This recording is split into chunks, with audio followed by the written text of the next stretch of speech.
قاعد أروح على المدرسة فاليوم عطلة جيت. عمري 11 بس احنا ناسحين. صار لي أحوش 4 سنين.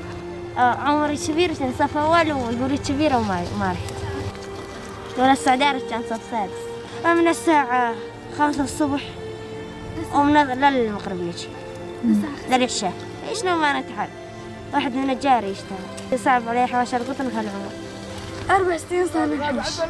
والله صعب موت، يعني من الساعة 5 الصبح للساعة 5 المغرب، وهذا من عادة تأخر وشوق وتعب وفوقها مو راضي. هلا عالشواويش. أنا درست للصف الرابع وبعدها صار تبع حواش القطن وبطلنا، يعني المدرسة هي ما تطعمينا خبز، احنا قمنا نشتغل من ورا الحاجة. يعني أبوي مران انكسر ظهره واحنا 6 بنات وولاد واحد صغير ونشتغل مشان نعين حالنا ونعين أهلنا.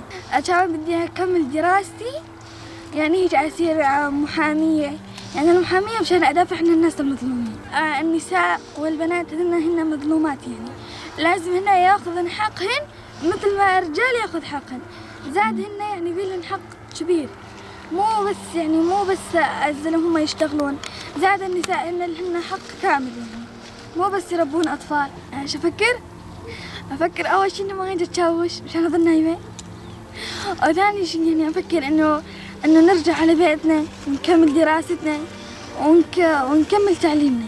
يعني القطن يفيدنا هسه بس ما يفيدنا بعدين.